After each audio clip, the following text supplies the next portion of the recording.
আসসালামু আলাইকুম, সবাইকে কেমন আছেন? আমি রেদওয়ানা, তানিশাস কালেকশনে আপনাদেরকে আবারও স্বাগতম। তো আজকে ভালোই লাগছে যে পরশুদিন আমি একটা ভিডিও পোস্ট করেছিলাম, সেখানে অনেক ভাইয়া আপুদেরকে পেয়েছি যারা আমাদের এলাকার, আমাদের দেশীয় ব্রাহ্মণবাড়িয়া জেলার। তো যারাই ভালো ভালো কমেন্ট করেছেন সবাইকে অসংখ্য ধন্যবাদ। আর যারা খারাপ কমেন্ট করেছেন তাদের কিছুই বলার নেই, কারণ তারা খারাপ কমেন্ট করবেই, এটা তাদের বৈশিষ্ট্য। তো ভালো লাগছে এই বিষয়টা যে খারাপ ভালো মিলেই তো আসলে মানুষের জীবন। তো আমি আসলে চিন্তা করি যে যারা খারাপ কমেন্ট করেন তারা আসলে কীভাবে করেন। তো যাই হোক, এই বিষয়ে না যাই, তবে আমি এইটুকুন বলবো যে আমি ব্রাহ্মণবাড়িয়া জেলার মেয়ে, এবং অনেকেই জিজ্ঞেস করেছেন যে আমার একদম অরিজিনাল আমার হোম ডিস্ট্রিক্ট তো ব্রাহ্মণবাড়িয়া, বাট গ্রামের নাম কি, সেই স্পেসিফিক জায়গাটার নামটা আমি একটু ইগনোর করছি, কারণ কিছু জিনিস গোপন রাখা ভালো। যারা আমাকে চিনে, আমার এলাকার একদম দেখেছে, তারা হয়তো বা চিনে, বাট 2010 থেকেই আমি আমার এলাকার বাইরে, 2010 থেকেই আমার ঢাকাতেই থাকা, এখন ঢাকাতেই আছি।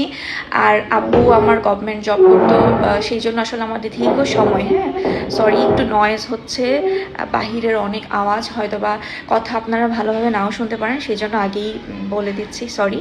তো আব্বু আসলে দীর্ঘ সময় কোথাও ছিল না, অনেক জায়গাতেই থাকা, লাস্ট স্টেজে এসে আসলে আমাদের এলাকাতেই আসা। দাদু ছিল, দাদুর জন্যই আসা। তো যেটা বলে যাচ্ছি, আজকে আমি বলতে যাচ্ছি যে আমার এলাকা হয়তো বা ব্রাহ্মণবাড়িয়া, বাট আমার জন্মস্থান কিন্তু সিলেট। তো যারা আসলে সিলেটে জন্মগ্রহণ করেছেন আমি তাদের দেখতে চাই, আজকে মন্তব্য করবেন অবশ্যই কার কার জন্মস্থান সিলেট। আমার জন্মস্থান সিলেট, কারণ আব্বুর চাকরি সুবাদে আসলে অনেক জায়গায় থাকা হয়েছে। আমার জন্মস্থান সিলেট এবং শৈশবকাল কেটেছে শেরপুরে। তো কারা কারা আছেন যারা জন্মগ্রহণ করেছেন সিলেটে, আমার সিলেট সদরেই আমার জন্ম। তো আজকে দেখব কারা কারা সিলেটে থাকছেন এখন বর্তমানে এবং সিলেটেই জন্মস্থান, এটা অবশ্যই শেয়ার করবেন। তো সবাই ভালো থাকবেন, সুস্থ থাকবেন, কারণ একটা কথাই বলবো, ব্রাহ্মণবাড়িয়ার বেশিরভাগ কৃতিত্ববান লোকরাই হচ্ছে ব্রাহ্মণবাড়িয়ার, আরও অনেক কৃতিত্ব বতীরা আসবে ব্রাহ্মণবাড়িয়া থেকে। তো আমি অনেক গর্ববোধ করি আমি ব্রাহ্মণবাড়িয়ার মেয়ে। এখন সাহসটা শুধু ব্রাহ্মণবাড়িয়ার হলেই যে অনেক সাহস থাকবে তা না, সাহস থাকতে হবে, সাহস করতে হবে, কারণ এখন যেই সমাজ ব্যবস্থা আমাদের, আপনি নরম থাকবেন আপনাকে মানুষ পেয়ে বসবে। সো নরম থেকে লাভ নেই, নরম থেকেও দেখেছি, শক্ত থেকেও দেখেছি।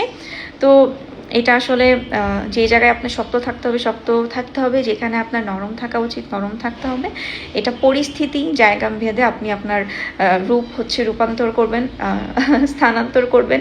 তো আমি সবসময় চেষ্টা করি আমি কথাবার্তা সংযত রাখার, বাট কেউ যদি আমাকে এসে বারবার না জেনে পুরো বিষয় না বুঝে বারবার আঘাত করে, তো আপনি আপনার যোগ্যতা অনুযায়ী আপনি আপনার ব্যবহারটাই পেয়ে যাবেন। বাট এছাড়া আমি প্রথম দেখায় বা প্রথম কারোর সাথে আমি খারাপ, বা আমি ওই যে থাকে না সোজা আঙ্গুলে, যাই হোক সেদিকে না যাই, বিস্তারিত হয়ে যাচ্ছে। তো সবাই ভালো থাকবেন, সুস্থ থাকবেন, আসসালামু আলাইকুম।